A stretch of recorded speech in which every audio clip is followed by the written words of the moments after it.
our very special guest, Edgar Allan Poe. Right, thanks. Woo! You know him, and Paul knows him. Good evening, ladies and gentlemen. Forgive my demeanour, it has been a long ride from 6 feet beneath the ground in Baltimore. I was born in 1809 and died some 40 years later. During that time, I was unique and attempted to support myself entirely as a professional writer. A very, very difficult endeavour, I hasten to add, and I have been brought back to the grave by my friend Hop Frog here. Incidentally, one of my stories. So he has asked me to recite some of my works, which, if I may say, are of genius caliber. Opinion, I hope, you will all of you share. True. Nervous. Very, very dreadfully nervous. I have been and am, but why will you say that I am mad? The disease sharpened my senses, not destroyed, not dulled them. Above all, it was the sense of acute hearing.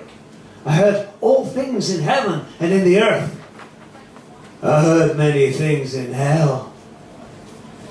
How then was I mad? Hearken and observe how helpfully, how calmly I can tell you the whole story. It is impossible to say how the idea first entered my brain. But once conceived, it haunted me day and night. Object there was none. Passion there was none. I loved the old man. He had never wronged me. He had never given me insult. For his goal I had no desire. I think it was his eye. Yes, it was that one of his eyes resembling that of a vulture. A pale blue eye with a film over it. Wherever it fell upon me, my blood ran cold. And so by degrees, very gradually, I made up my mind to take the life of the old man and thus rid myself of the eye forever. Now this is the point. You fancy me mad. Madmen know nothing. But you should have seen me. You should have seen how wisely I proceeded. With what caution? With what foresight? With what dissimulation I went to work. I was never kinder to the old man than during the whole week before I killed him. And every night about midnight, I turned the latch of his door and opened it, oh, so gently. And then, when I had made an opening sufficient for my head, I put in a dark lantern, all closed, so that no light shone out. But then I thrust inside my head. Oh, you would have laughed to see how cunningly I thrust it in. I moved it slowly, very, very slowly, so that I might not disturb the old man's sleep. It took me an hour to place my whole head within the opening so far that I could see him as he lay upon his bed. Ha! Would a madman have been so wise as this? And when my head was well within the room, I undid the lantern cautiously, cautiously, for the hinges creaked. I undid it just so much that a single thin ray fell upon the vulture eye, and this I did for 7 long nights. Every night, just at midnight. But I found the eye always closed, and so it was impossible to do the work. For it was not the old man who vexed me, but his blind. And every morning when the day broke, I went boldly into the chamber and spoke courageously to him, calling him by name. A hearty tone I gave, and inquiring how he passed the night. So you see, he would have been a very profound old man indeed to suspect that every night just at 12 I looked in upon him while he slept. Upon the 8th night, I was more than usually cautious in opening the door. A watch's minute hand moves more quickly than mine did. Never before that night had I felt the extent of my own powers on my sagacity. I could scarcely control my feelings of triumph to think that there I was opening the door little by little, and he not even to dream of the secret deeds or thoughts in my mind. I fairly chuckled at the idea, and perhaps he heard me, for he moved on the bed suddenly as if startled. Now you may think that I drew back, but no. No, his room was as black as pitch, with the bed's thick darkness and the shutters closely fastened through fear of robbers. And so I knew that he could not see the opening of the door, and I kept pushing it unsteadily. I had my head in. I was about to open the lantern when my thumb slipped upon the tin fastening, and the old man sprang up in the bed, crying out, "Who's there?" I kept quite still and said nothing. For a whole hour I did not move a muscle, and in the meantime I did not hear him lie down. He was still sitting up in the bed, listening, just as I had done night after night, hearkening to the death watches in the wall. Presently I heard a slight groan, and I knew it was the groan of mortal terror. It was not a groan of pain or of grief. Not. It was the low, stifled sound that arises from the bottom of the soul when overcharged with awe. I knew it. I knew the sound well. Many a night, just at midnight, when all the world slept, it has welled up from my own bosom. Felt and pitied him, although deepening with this dreadful echo of the terrors that distracted me. I said I knew it well. I knew what the old man felt and pitied him, although I chuckled at heart. I knew that he had been lying awake ever since the first slight noise when he had turned in the bed. His fears had been ever since growing upon him. He had been trying to fancy them causeless, but could not. He had been saying to himself, "It is nothing but the wind in the chimney. It is only a mouse crossing the floor." Or, "It is merely a cricket which has made a single chirp." Yes, he had been trying to comfort himself with these suppositions that he had found all in vain. All in vain, because death, in approaching him, had stalked with his black shadow before him and enveloped the victim.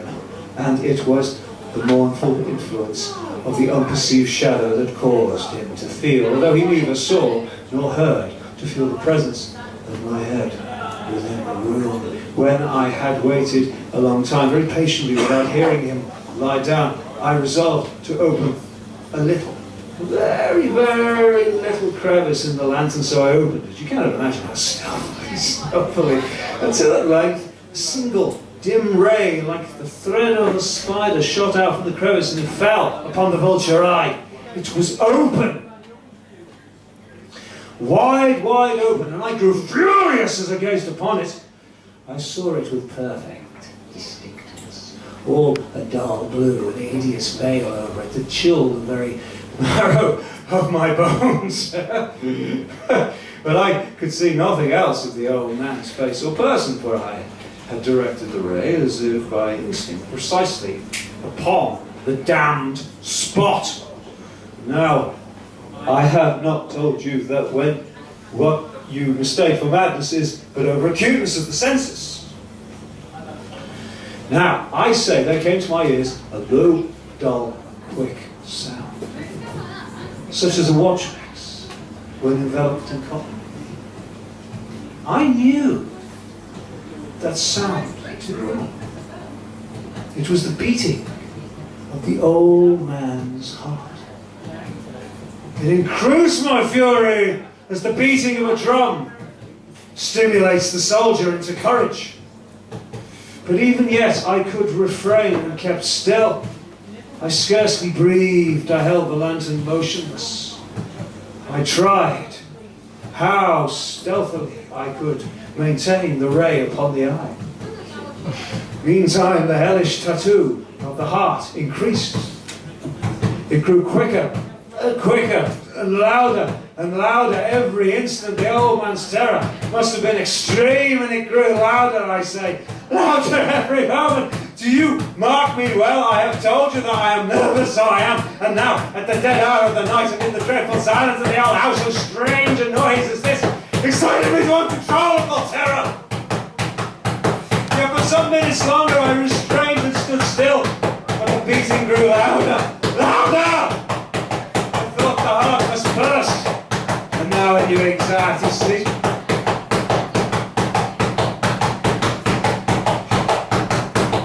A new anxiety seized me. The sound would be heard by the neighbours. The old man's hour had come. With a loud yell I threw open the lantern and leapt into the room. He shrieked once only. In an instant I dragged him to the floor and pulled the heavy bed over him, then smiled gaily to find the deed so far done. But for many minutes the heart on with a muffled sound. This, however, did not vex me. It would not be heard through the wall. At length it ceased.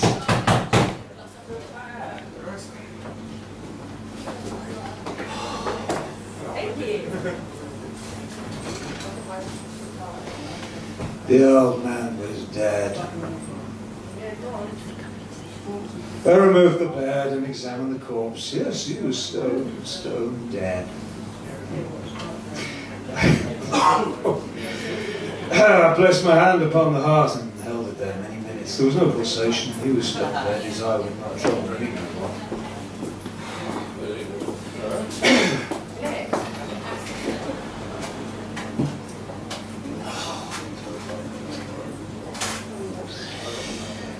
Yet, for some minutes longer, I refrained and stood still.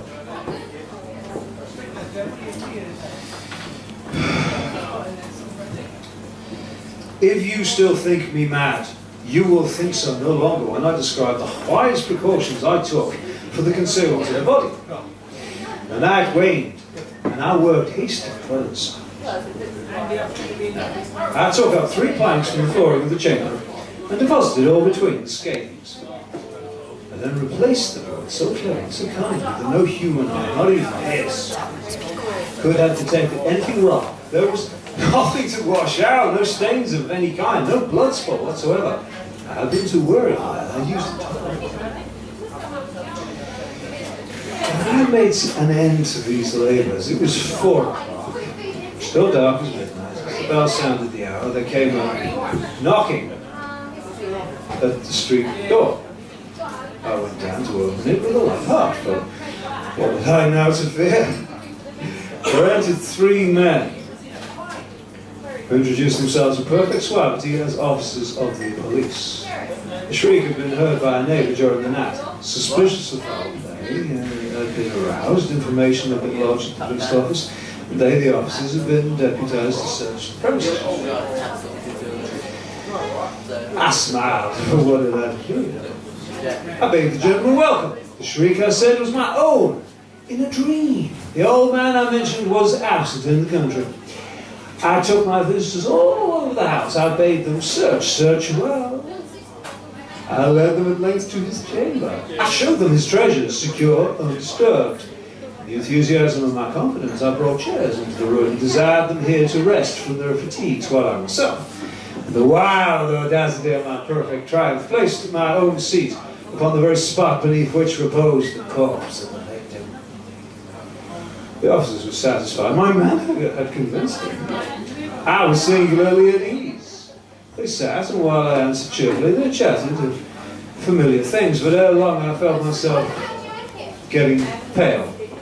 I wishing them gone, my headache, and I fancied a ringing in my ears, but still they sat, and still they chatted. The ringing became more distinct. I talked more freely to get rid of the feeling, but it continued and gained definitiveness until at length I found that the noise was not within my ears. No doubt I now grew very pale, but I talked more fluently and with a heightened voice. Yet the sound increased, and what could I do? It was a low, dull, quick sound. Much such a sound as a watch makes when enveloped in caught and I grasped for breath. And yet the officers heard it not. I talked more quickly, more vehemently, but the noise steadily increased, and I arose and argued about trifles in a high key and with violent gesticulations, but the noise steadily increased. Why would they not be gone? I paced the floor to and fro with heavy strides as if excited to fury at the observations of the men, but the noise steadily increased. Oh God, what could I do? I foamed, I raved, I swore. I swung the chair upon which I had been sitting and grated it upon the boards, but the noise arose over all and continually increased. It grew louder, louder, louder. And still the men chatted pleasantly. The smile was impossible, they heard not. Almighty God, no, no! They heard, they suspected, they knew. They were making a mockery of my horror. This I thought and this I think. But anything was better than this agony. Anything was more tolerable than this derision. I could not bear those hypocritical smiles no longer. I felt that I must scream or die, and now again horror. Louder, louder, louder! Villains! Dissemble no more, and I admit the deed! Tear at the planks! Here, here! Here's the hideous beating of me now!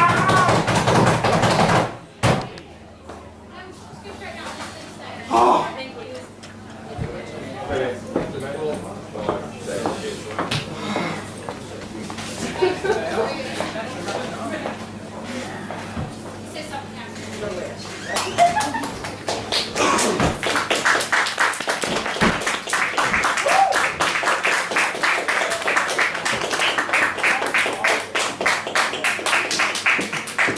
Thank you, Mr. Poe, for that heart-stopping tale.